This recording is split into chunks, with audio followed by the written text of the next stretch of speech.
आज मुझे बेहद खुशी महसूस हो रही है, क्योंकि जिस जगह में पहले फेज के चुनाव थे, तमाम इलाकों से, तमाम जिलों से, उन पहले फेज के इलाकों से ये खबरें आ रही हैं कि कई इलाकों में 65, 70, 75% से भी ज्यादा वोटिंग टर्नओवर हुआ है। और वहां से मेरे चाहने वाले, मेरे दोस्तों ने मुझे टेलीफोन करके ये बताया है कि उन्होंने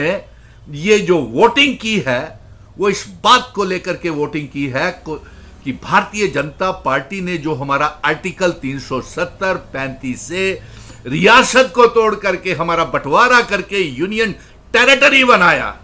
हमारी आइडेंटिटी, कल्चर, डेमोग्राफी, इतिहास सब बदल दिया, उसके खिलाफ उन्होंने वोटिंग की है। यानी कि ये जाहिर हो गया कि ये जो चुनाव हो रहे हैं इसमें प्रधानमंत्री जी भी डोडा, किश्तवाड़, भदरवा, पुंछ, राजौरी का अमित शाह भी दौरे करके आए, लेकिन उनके दौरों का भी कोई असर नहीं हुआ। और ये चुनाव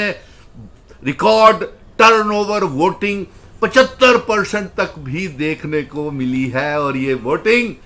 दूसरा, ये वोट पार्टी के खिलाफ वोट डाले हैं क्योंकि इन्होंने हमें धोखा दिया, हमारा दरबार मूव बंद किया, हमें बेरोजगार किया, हमारे सिलेक्टेड लिस्ट में स्कैम्स, घपले किए, पीएचई, पीडीडी, पीडब्ल्यूडी के डेली वेजेस, रहबरे, खेल, जंगलात, सेहत, एसपीओ, विलेज डिफेंस कमेटीज के member, SRO 43, home guard, anganwadi workers, fire and emergencies के, मनरेगा के बच्चों के, कंट्रेक्चुअल लेक्चरर्स के मुझे फोन आ रहे हैं कि अभी पहले चरण के चुनाव हुए हैं, अभी दूसरे और तीसरे चरण में भारतीय जनता पार्टी को बुरी तरह से हराएंगे। प्रोजेक्ट वो वापस लाना, स्मार्ट मीटर, रिचार्जिंग, लगान, जजिए, जो तुगलकी फरमान, फतवे इन्होंने जारी, प्यार जिसे आशीर्वाद दिया, वो आज रंग लाता हुआ नजर आ रहा है मेरे भाइयों। इसलिए मैं कहूंगा कि दूसरे फेज के, तीसरे फेज के चुनावों में भी जिन लोगों, यानी कि ये साफ हो गया है आज पहले चरण में, और जम्मू कश्मीर में कोई मोदी लहर नहीं है, ये आज साबित हो गया। इसलिए ये वोटिंग टर्नओवर बनाए रखना, और दूसरे और तीसरे चरण में भी जो चुनाव होंगे वो गरीबों के ऊपर जुर्म ढाए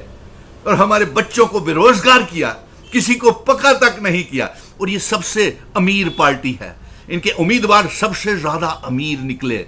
और ये अमीरी और गरीबी की जंग है। हाथ जोड़ के कहता हूं मैं तमाम अवाम से भी और नौजवानों से, भरोसा कीजिए सुनील डिंपल के ऊपर, अभी मेरी जंग बहुत लंबी है। अभी तो 8 अक्टूबर के बाद भारतीय जनता पार्टी को फिर से मैं सुप्रीम कोर्ट में लेके जाऊंगा, और जो सरकार भी बनेगी उसको भी घसीटूंगा अगर इन्होंने हमारे 370 को वापसी में देर की। और 370, 35A के लिए तो मैं सुप्रीम कोर्ट में फिर जाऊंगा, वहां पे फिर से दायर करूंगा केस, और पार्लियामेंट ऑफ इंडिया में फिर से अमेंडमेंट करवा के 370 लाऊंगा। यानी कि आज ये साबित हो गया भारी वोटिंग टर्नओवर से ये जम्मू कश्मीर के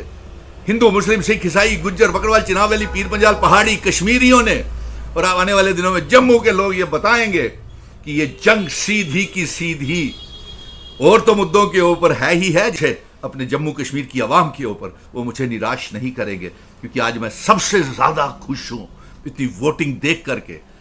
और इतना ये देख करके कि भारतीय जनता पार्टी, ये भी खबरें आ रही हैं कि भारतीय जनता पार्टी के कार्यकर्ताओं को, उम्मीदवारों को अवाम नकार रही है। धन्यवाद, जय हिंद,